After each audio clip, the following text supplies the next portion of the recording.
Muito boa noite a todos.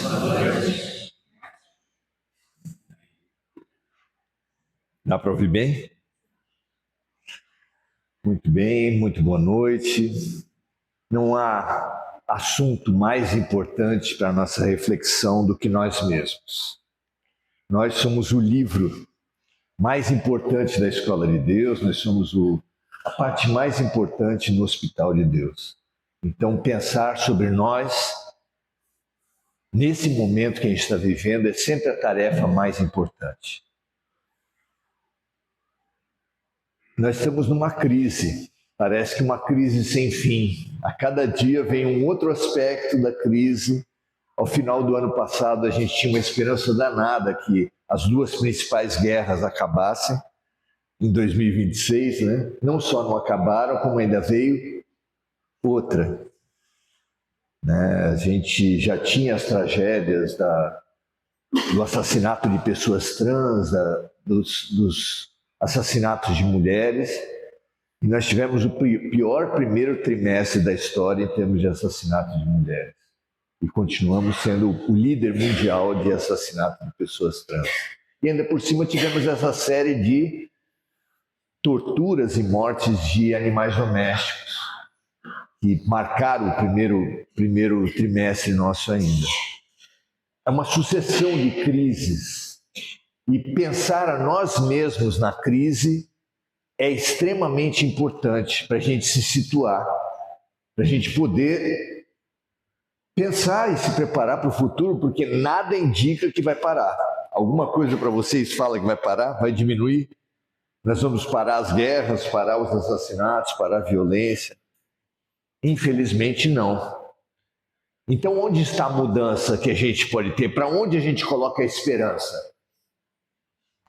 A nossa esperança deve estar em nós mesmos, em nós conseguirmos passar pelas situações com outro olhar, com mais ferramentas, com mais força, com mais lucidez.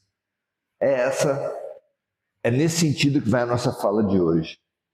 Para isso, nós vamos usar algumas das histórias mais importantes que nos foram contadas no Ocidente, para a gente pensar nós na crise. Nós para crescermos na crise. Quais são essas histórias? A primeira vem do segundo livro mais editado, mais comentado, mais citado, mais traduzido do Ocidente. Você sabe qual é? O segundo livro? O primeiro a gente sabe qual é. O segundo livro mais impactante do Ocidente chama-se O Pequeno Príncipe. E é muito interessante porque ele tem simbolismos ali dentro que são extremamente ricos para a gente pensar na crise. Começa o livro falando exatamente de uma crise. E ele, em cada capítulo, em cada aspecto, vai nos dando ferramentas para nós vivermos melhor as nossas crises. Vamos lá, então. Pequeno Príncipe é a história de um extraterrestre que morava num planeta distante, um planeta muito pequeno, que era habitado apenas por ele. E ele estava com um problema terrível, que eram os baobás, que ameaçavam acabar com o planeta, ameaçavam rachar o planeta. Tem alguma coisa que ameaça rachar as nossas famílias, nossos grupos de WhatsApp, nossas vidas, nossas relações todas? A gente pode até falar que não ameaça de rachar, que já estão rachados mesmo, né? E se 2025 já era ruim, 2026 com eleições, pior ainda, não é? Então ele tinha um problema muito parecido com o nosso. A rachadura do planeta, a polarização, ameaçava quebrar o planeta dele, e ele fez o quê? O que a gente faz perante a crise? Qual é o primeiro grande desafio para nós vivermos melhor as nossas crises? Nós precisamos perceber e vencer o mal viver as crises. Vamos fazer uma pesquisa de opinião aqui. Alguém se queixa de alguma coisa aqui na vida? Vocês brigam com a vida? Vocês se revoltam com as coisas? Vamos analisar. A revolta e a queixa têm ajudado a gente a viver melhor as crises? Queixa e revolta são duas hemorragias espirituais. A energia flui da gente, a gente perde como sangue e não melhora nada. O Pequeno Príncipe não se paralisou nem na rebeldia, nem na queixa, e partiu imediatamente para buscar a solução. Opa! Isso talvez já fosse uma primeira ferramenta, um primeiro alerta. Se queixa e revolta são hemorragias que não me melhoram nada, ao contrário, só me enfraquecem perante a crise, deveria acender uma luz vermelha cada vez que viesse a tendência de continuar se queixando e continuar rebelde com a vida, brigar com a vida. Definitivamente é uma postura que não nos tem ajudado. Ok, Pequeno Príncipe não se queixou, não se rebelou. Primeira dica. E a segunda atitude dele qual foi? Percorrer outros planetas em busca de ajuda, em busca de solução. Pode parecer pouco para vocês. Pedir ajuda não é fácil. Pode parecer óbvio, pode parecer lógico, mas não é fácil.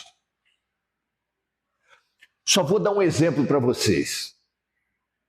A respeito de envelhecer. Sabe qual é a frase que está em todas as mentes a respeito do envelhecimento? Eu vou começar e vocês terminam a frase. A única coisa que eu não quero é dar. Todo mundo pensa a mesma coisa. E isso mostra o quê? Dificuldade em ser ajudado. Os espíritos falaram para Kardec que fora da caridade não há salvação. A gente ajudar os outros é extremamente importante. Mas muitas vezes, e quem tem pais idosos sabe disso, quem tem filho portador de necessidades especiais sabe disso, quem tem pets em situações de saúde complicadas sabe disso. Receber ajuda é um desafio. E talvez aqui seja alguém que não seja muito bom para falar disso, porque nós homens somos os piores dos piores.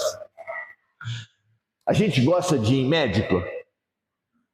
A gente gosta de ir em psicólogo, nós homens? Os templos, as casas de oração, todos os lugares de ajuda têm muito mais mulheres do que homens. E isso deve levar a gente a pensar. Vocês já ouviram falar da palavra resiliência, não é verdade? Resiliência é uma palavra que vem da física, vem do estudo da resistência de materiais. E aí já há uma outra ilusão que permeia nossas mentes perante a crise. Mais forte perante a crise, na nossa cabeça, são as pessoas mais decididas, mais impositivas, os típicos heróis de cinema. Esses são os fortes, não é isso que a gente pensa? A psicologia, importando a palavra resiliência da física, mostrou que não é assim. Se eu pegasse 2 copos, esse aqui de vidro e um copo desses clássicos de plástico descartável, qual é o mais valioso? Qual é o mais forte? O de vidro. Mentira. Se eu pego os 2 copos e solto aqui, não vou soltar. Se eu soltasse os 2 copos aqui, o que aconteceria com os 2 copos? O de plástico cairia, pinga, pá, e ficaria exatamente igual. O de vidro se espatifa. Duro, o que é duro, o que é rígido, quebra. Eu fiz judô um tempo na vida e o meu instrutor de judô falava que quem menos se machuca quando cai são as crianças e os bêbados. Porque eles, quando caem mole. A gente, quando cai duro. E quando você cai duro, todas as juntas, todo o corpo machuca. É ou não é? É bom ser rígido? É forte ser rígido? Ou forte é o flexível? Homem quebra mais que mulher? O que vocês acham?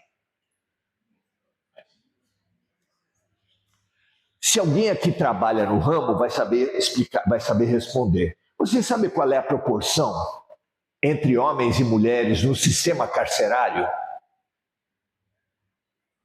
Tem mais homem ou mais mulher?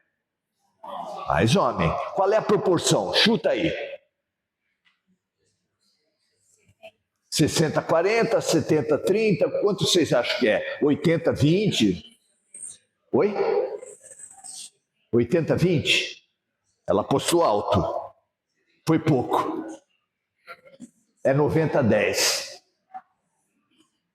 A cada 10 pessoas presas no Brasil, 9 são homens.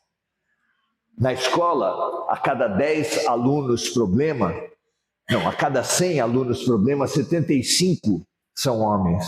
No crime organizado, na agressão doméstica, nossa, aí é mais de 90%, tanto agressão à criança quanto agressão à mulher. O homem está quebrando, e está quebrando por quê? Porque ele é durão. A palavra que define o ideal masculino é o do durão. Homem não pede ajuda, homem não conversa. A gente pode até conversar, mas conversa sobre outros problemas, não conversa sobre assuntos pessoais. Porque nós fomos treinados assim, herói não pede ajuda. Isso é bom para nós? Tem ajudado? Se nós estamos explodindo, panela de pressão é uma utilidade doméstica? O que vocês acham? É importante. Uma panela de pressão em fogo alto, com a válvula entupida, é bom? Pode acontecer o quê? Os homens estão explodindo porque nós temos menos flexibilidade, somos menos abertos à arte. Se tiver um coral, eu já fiz parte de coral, tem mais homens ou mulheres? Teatro. Tudo o que é expressão emocional, a mulher está mais aberta para isso. E isso leva a gente a precisar aprender com a diferença. Sábio foi o Pequeno Príncipe quando foi pedir ajuda. Será que nós, na crise, temos essa habilidade? Será que o orgulho também não faz a gente falar, não, eu não preciso de ajuda? Pensem a respeito disso. Não precisar de ajuda é exatamente a válvula tampada. Se você passa por uma crise, fogo alto, e não pede ajuda, a sua válvula está tampada, você explode. Explode quebrando tudo à sua volta, feito uma panela de pressão mesmo. O Pequeno Príncipe já deu essa segunda lição fantástica para a gente. Mas, nessa arte de pedir ajuda, vamos ampliar. Nessa arte das relações humanas, todas as pessoas são disponíveis, boas para nos ajudar? Achar quem nos pode ajudar é uma outra arte, é uma outra ferramenta muito interessante. E o primeiro planeta que o Pequeno Príncipe visitou foi um planeta também muito pequeno, era um asteroide, que só tinha também um habitante, que era um rei. E esse rei, ele era tão pretensioso, tão espaçoso, digamos assim, que ele tinha um trono, tinha uma coroa, mas tinha um manto de arminho, um tecido fino, que tomava todo o planeta. Tem pessoas que tomam todo o espaço das relações, que parece que tudo é deles. No trânsito, tem gente que tem duas faixas, a pessoa anda no meio. Tem pessoas que tomam todo o lugar de uma relação conjugal, de uma família, de um ambiente de trabalho. É fácil lidar com gente assim? O assunto único, tudo que a pessoa faz ou fala é ela. Tem uma música do Gonzaguinha que eu acho que tem um verso primoroso que fala assim: verbo eu, para mim, já morreu. Tem muita gente que no final das contas só fala uma língua. Se você apertar o que ela fala, é eu e eu. Essa pessoa é boa de ajudar a gente? Ela não ouve. Ela não vê ninguém exceto ela mesma. Esse rei simbolizava essa pessoa que toma conta, que é invasiva, que invade os espaços de todo mundo. O Pequeno Príncipe, quando desceu naquele planeta, ele ficou parado, ele ficou imobilizado, porque se ele desse um passo para qualquer lado, ele pisava no manto do rei. Ele parou e ficou ali, se equilibrando. Quando ele chegou, ele ouviu do rei: um súdito. Porque quem domina precisa ter alguém para dominar. Se não tiver ninguém, imagina um rei sem súdito. Quando chegou o Pequeno Príncipe, ele ficou feliz. Mas o Pequeno Príncipe mesmo ficou infeliz. Ele não podia se mexer, não podia ir para lado nenhum. Em pouco tempo ele tomou uma decisão: vou embora. Aí o rei falou: não vá, eu te dou um cargo de juiz. Ele falou: mas para julgar quem? Claro que eu não vou poder julgar o rei. O rei pegou um rato morto e falou: olha, para você julgar. Ele falou: não tem jeito, vou embora. E quando eu estava indo embora, ainda o rei falou para ele assim: eu te dou um cargo de ministro. Porque quem é dominador, quem é invasivo, acha que todo mundo quer ser também rei, dominador, ministro. Mas tem pessoas que falam que não. Tem um amigo nosso, um amigo de todos nós aqui, que falou alguma coisa a respeito disso. Quando ele estava sendo julgado por querer ser rei. Aí um representante do rei perguntou para ele: tu és rei? Qual foi a resposta dele? O meu reino não é desse mundo. Que rei é esse, não é? Que rei é esse? Desafia o nosso pensamento. Como assim uma pessoa não querer o poder? Tem isso? Vocês conseguem imaginar em Brasília alguém abrir mão de poder? Difícil. Uma outra história é primorosa para nos dar mais ferramentas a respeito de nós na crise. Essa história não vem do segundo livro mais conhecido, mais influente do Ocidente, que é o Pequeno Príncipe. Vem do primeiro. A propósito, nós fizemos um livro que junta os dois. É uma releitura de O Pequeno Príncipe à luz do Evangelho. A gente vai buscando a interpretação das partes do Pequeno Príncipe à luz do Evangelho, como em parte nós fizemos aqui. Esse primeiro livro, ele conta uma história muito interessante. Duas irmãs estavam numa casa, fazendo as tarefas domésticas. E vai para lá e vem para cá, a irmã mais velha trabalhando mais que a mais nova. Vocês conhecem essa história? Já viram em algum lugar? Se você não conhece essa história é porque você é filho único ou filha única. Porque, de resto, todo mundo que tem irmão disputa, né? estavam lá as duas, entupidas de trabalho. Vocês se sentem sobrecarregados no dia a dia? Você se sente assim que está acima das suas capacidades? Então essa história é para você. Porque quando elas estavam absolutamente cheias de coisa para fazer, entupidas, veio uma notícia. Tem um grupo aí de mais de 20 pessoas que vem dormir, comer e ficar na sua casa por um tempo. O que você acha dessa notícia? Porque a gente acha que está sobrecarregado, mas sobrecarregado a gente estava antes da última tarefa que a vida nos deu. Depois que a vida nos deu mais tarefas, a gente ficou sobrecarregado. É parecido com as duas irmãs. Qual era o nome delas? A mais velha, Marta, e a mais nova, Maria. Quando chegou toda a comitiva de Jesus, porque os mais de 20 era exatamente o colégio apostólico, ela saudou e foi fazer o quê? Tinha alguma coisa para fazer? Deus do céu!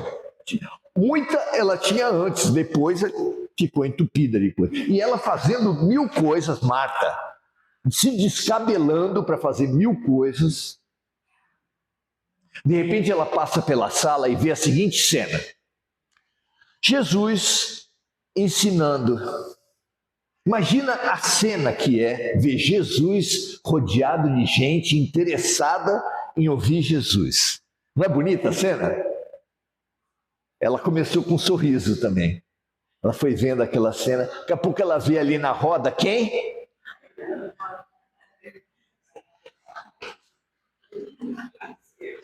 Sentadona, relaxada, com um sorriso no rosto, ouvindo Jesus. Como é que você acha que ficou Marta? Hã? Ficou feliz? Foi crescendo uma revolta aqui nela. Nós falamos de revolta e de queixa, não é? Revolta e queixa, as primeiras tendências do ser humano quando vive uma situação impactante. Para Marta, não. Ela ficou super revoltada e super queixosa, tanto que interrompeu a fala de Jesus. Mestre, só um pouco. Tu não te incomodas que eu fique aqui trabalhando? Se eu fosse hoje, seria camelando. Eu aqui, me estourando de trabalhar, e a minha irmã fica aí parada. Você imagina essa cena? Você consegue visualizar essa cena? Você se identifica com alguém nessa cena? Quem seria você? Eu acho que tem muita Marta aqui sentada hoje. Eu acho que tem muita Marta que levantaria a voz para Jesus e falaria: ô mestre, manda que a minha irmã levante e venha me ajudar. Nesse momento, nós, Marta, já vou incluir todo mundo. Nós, Marta, o que a gente queria de Jesus? Que Jesus criticasse quem? É minha hora. Vou armar para cima da minha irmã. Vou falar para Jesus, Jesus vai dar uma bronca em Maria. E vai elogiar quem? Vai elogiar quem? Foi uma bela jogada da Marta, não foi? Deu ruim. Completamente errado. Como ela tinha levado a questão em público, a resposta veio também em público. E a resposta para Marta é para aquela Marta de 2000 anos atrás e para as Martas de hoje em dia. que nos encontramos sobrecarregados, revoltados e queixosos. Disse Jesus o seguinte: Marta, Marta, tu estás ocupada com 1000 coisas, mas só uma é importante. Aí o sorriso da Marta deve ter começado a desmanchar. Hein? Ela começou a achar que não ia dar certo o negócio. Marta, Marta, tu estás muito sobrecarregada, mas uma só é importante. Tua irmã, Maria, escolheu a melhor parte, e essa não lhe será tirada. Deve ter dado esse silêncio assim também. Tipo, fui buscar lã e voltei tosquiada, né? Deu ruim. Aí ela fez o quê? O evangelho não conta, mas imagino que ela foi trabalhar de novo. Outra história, do mesmo livro mais conhecido, que fala sobre essa maneira de enfrentar as crises e fala sobre rigidez e flexibilidade. 2 exércitos. Imagine milhares de soldados de um lado e milhares de soldados do outro, pronto para se enfrentar e se trucidar. Essa história se repetiu ao longo de toda a história e ainda acontece hoje. É que não é mais do mesmo jeito, hoje é mais míssil e drone, mas basicamente uma guerra antiga. Milhares de um lado, milhares do outro, e num momento de lucidez, um general, não se sabe se é dos filisteus ou dos judeus, teve uma ideia que era comum nessas situações, mas exigia muita lucidez. Vamos conversar? Em vez da gente produzir aqui uma carnificina, matando milhares e milhares de pessoas, vamos fazer um negócio? Você escolhe o teu melhor soldado, eu escolho o meu melhor, eles lutam, quem ganhar, ganhou tudo. Era um rito comum naquele tempo. E eles toparam. Olha que coisa lúcida, que coisa boa, exceto para os 2 guerreiros, que um deles vai morrer. Mas, gente, perante uma tragédia como são as nossas guerras, você pelo menos minimiza o dano. Só que aí começou um problema para os judeus. Os filisteus eram conhecidos por ter um guerreiro. Gente do céu, em termos de hoje seria assim 2,40 m, 2,50 m. 2 por 2, entende como é que é? Um escudo desse tamanho, uma espada desse tamanho, uma couraça, um elmo gigantesco. E, tomada a decisão, ele deu um passo na frente. Tremeu a terra. O terremoto da Colômbia deve ter vindo daí, ele feito retardado. Quando esse guerreiro, que o nome era Golias, o gigante Golias, quando ele apareceu ali, o general judeu olhou para trás. Sabe quando ele olhou para os guerreiros dele assim? Gente, ali começou, porque um tinha o time dele ia decidir a Copa Libertadores da América. O outro estava acompanhando muito uma série de TV que ela precisava maratonar. Todo mundo tinha uma desculpa, ninguém estava disposto. Um teve uma diarreia naquele momento, precisou sair correndo. Ninguém se apresentou para lutar contra o gigante Golias. Era uma vergonha, era um dilema terrível. E naquele momento, em vez de fez assim, ó, fluque. Um adolescente mirradinho, sabe, mirradinho assim, magrinho, pequenininho, se apresentou. Eu quero. Foi aquela gargalhada geral. Dos dois exércitos gargalhando do moleque. Como é que era o nome do moleque? Davi. Todo mundo riu dele, inclusive o general. Mas ele não tinha alternativa. Ninguém queria lutar, e muito menos o próprio general. Como não tinha jeito, ele mandou Davi. Só que Golias eu já descrevi. Quem era Davi? Davi era um pastor. Ele pastoreava ovelhas. E ele não tinha couraça. Simplesmente não tinha. Não tinha escudo, não tinha espada, não tinha lança, não tinha nada. Se apresentou assim, ó, com um trapo na mão. Não era bem um trapo. Era o que eles chamavam de funda. O que era uma funda? Se fosse para trazer para hoje, seria estilingue. Na Bíblia brasileira, ele teria um estilingue, mas naquele tempo era uma funda. Funda era um pedaço de tecido comprido, que a pessoa segurava duas pontas na mão, as duas pontas seguravam na mão, e ela ficava aquele tecido fazendo uma voltinha.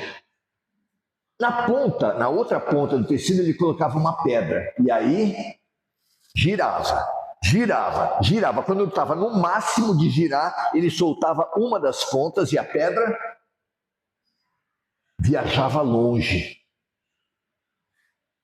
E ele era muito bom nisso. Só que do outro lado estava um homem cheio de couraça. Só tinha um vãozinho, aqui assim, ó. E foi ali que foi a pedra. Pá! Quando eles deram o sinal para começar, bum! O gigante caiu no chão, porque a pedra de Davi foi na testa de Golias. Se ele se aproximasse 3 metros de Golias, ele estava morto, não tinha jeito. Mas assim que começou, ele já zum, e pá! Se você, tomara que não esteja, é uma das tragédias desse momento no Brasil. Se você fosse viciado em bets e estivesse acabando com a sua vida, com a vida da sua família, com o seu patrimônio amealhado durante uma vida toda, é realmente muito ruim o que está acontecendo. Você apostaria em quem? Davi ou Golias? Vai lá. Duvido que você apostaria em Davi. Perderia tudo. Vocês fizeram um link entre Davi e Golias, copo de plástico e copo de vidro? Rei e pequeno príncipe? O rei e o pequeno príncipe? Marta, mais velha, e Maria, a mais nova? São muitas as lições que todos nós podemos tirar disso. Eu jamais teria pretensão de esgotar qualquer uma dessas histórias. Mas tem um traço em comum. O mais flexível, o mais jovem, tem uma lição para dar para todos nós na crise. Há um consenso lindo sobre onde está a chave que vai nos deixar melhor a partir de uma crise, que vai nos fazer crescer na crise. Sabe qual é?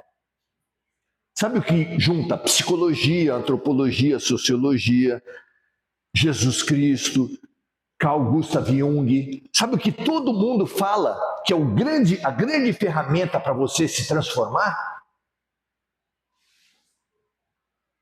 Se você fosse num psicólogo hoje, que levasse o seu trauma, a sua dor, a sua mágoa, a sua culpa, que você traz há muito tempo, a que período da sua vida ele remeteria à psicoterapia? Para qual período da sua vida ele iria investigar? Qual? A infância. Jung é o mais profundo de todos, na minha opinião. Jesus falou, o reino dos céus é para aqueles que forem como crianças. E aí a gente tem que começar a se preocupar. Como é que é isso? A criança é a grande chave. Como aqui não tem criança, se fala, dancei. Não é isso, gente. É a criança que está dentro de todos nós. Porque os espíritos me revelaram aqui, mediunicamente, que todos vocês já foram crianças. Estou certo? Olha que coisa linda que Deus fez conosco. Nos deixou a chave, uma chave que eu não preciso explicar para vocês o que é uma criança. Todos vocês sabem, porque todos vocês já viveram essa criança. Mas como está a sua criança? Segundo Jung, todos nós carregamos uma criança ferida. Eu sou assistente social judiciário. Dos dramas mais intensos que a gente vive lá é o processo chamado estupro de vulnerável, que são as agressões sexuais no âmbito familiar. Não vou contar nenhum caso para não acabar com a semana de vocês, prometo. Mas é uma coisa que só tem aumentado. É uma tragédia, é um terremoto muito pior do que Colômbia e Venezuela e Indonésia juntos. É terrível. Vocês acham que tem muita gente que carrega uma criança ferida? Mais do que você supõe. Porque não é uma coisa que você senta do lado aqui na palestra antes, está demorando para começar, eu começo a falar que na minha infância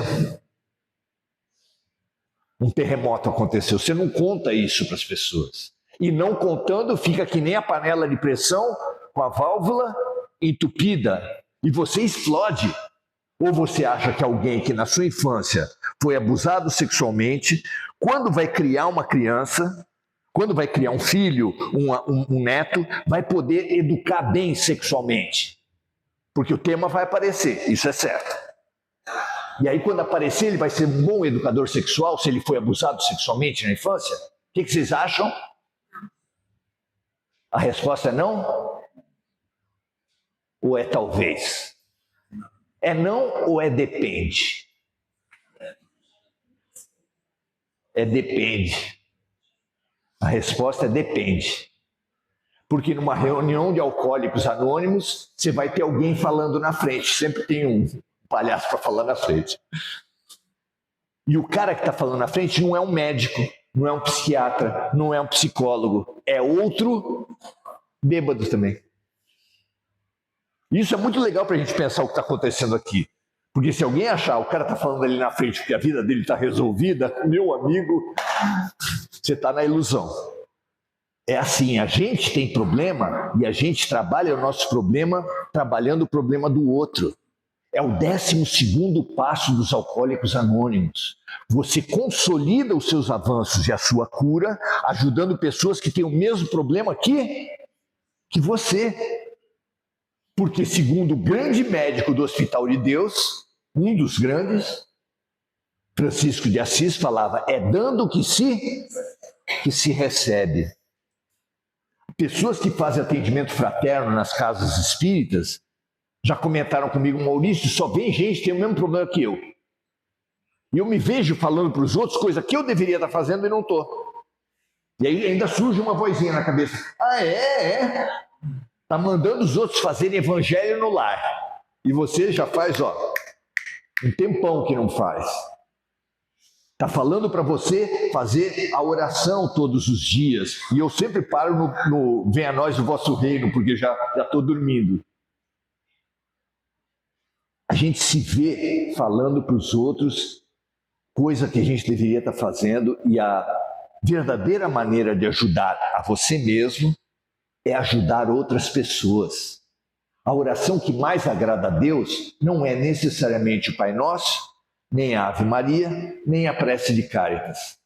Não há nada que agrade mais um pai do que alguém ajudar os seus filhos. Você quer estar bem com Deus? Ajude os filhos de Deus. E aí é bom, porque filho de Deus é ser humano, de todas as raças, de todos os sexos, de todas as ideologias políticas. Porque tem religião aí que eles são muito solidários, mas só dentro deles. Só um ajudando o outro. E será que isso é solidariedade? Não sei. Pensa bem, vamos fazer um trabalho com população de rua. Levando lanche, café da manhã, tudo, a gente sai num grupo. Primeira pergunta, você é espírita? Se não for, não ganha. Vamos para o outro. O que você acha? Tem gente que trabalha ou só para quem é da sua religião, ou para fazer propaganda e tentar aliciar para a sua religião. Se você está num trabalho social que está numa dessas categorias, pense. Eu não estou aqui para julgar, mas pense se o que você está fazendo é caridade ou promoção institucional. Muito bem. A tua criança, como é que ela está? Você tem uma criança dentro de você. Ah, mas eu não fui abusado, eu não fui agredido, eu não fui negligenciado. Mas todos nós temos queixas dos nossos pais. Mesmo que depois do Dia das Mães, mesmo que depois do Dia dos Pais, mesmo depois do falecimento, a gente coloca os nossos pais lá em cima, todos nós temos queixa dos nossos pais, por um único motivo. Não existe pai e não existe mãe perfeito. E isso você vai descobrir só quando você mesmo é pai. Às vezes a gente só perdoa os nossos pais quando a gente mesmo é pai. E vai perceber que não é possível ser um pai e uma mãe perfeitos. Você vai errar. Quem é pai ou quem é mãe vai errar. Vai ou não vai? Se você está duvidando ainda é porque você não tem filho, porque não tem jeito. Quem tem filho erra. E errando é que a gente perdoa os nossos pais. Só que o erro que nós recebemos, quase sempre ele vai nos envenenando com um veneno chamado mágoa.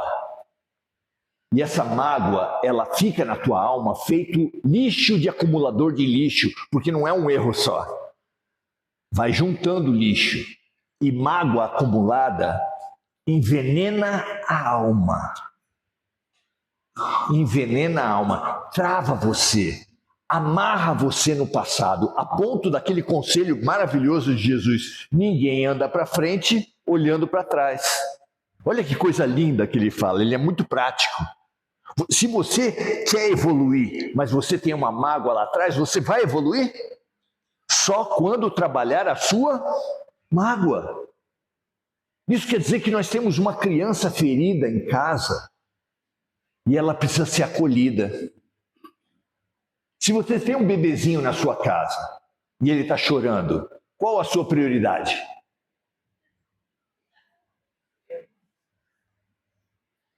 Você tem uma criança chorando em casa. Não sou eu que estou falando. Psicologia. Jesus fala que essa deve ser a sua grande prioridade. Você não vai conseguir avançar se você não resolver as suas travas do passado. Se você não perdoar seu pai e a sua mãe no que eles fizeram de errado. Às vezes muito errado. Às vezes muito errado. E ninguém está aqui para julgar. É só que você precisa tirar esse lixo do seu coração. Vocês já viram uma frase que diz assim: mágoa é um veneno que a gente toma e espera que o outro morra? Imagina. Eu tomando veneno, não vou olhar para ninguém aqui porque o olhar é feio. A pessoa está bem e eu começo a ficar mal. Vou tomar mais porque ela não morreu ainda. Você está se entupindo de mágoa, esperando que você vai atingir os outros e está atingindo quem? A sua criança está intoxicada. A sua criança está envenenada. Você vai ser orgulhoso, orgulhosa, ou vai pedir ajuda? Somente aqueles que forem como crianças entrarão no reino dos céus. Cuide, acolha, acarinhe a sua criança. Ela está chorando e ela está pedindo ajuda. Obrigado, gente.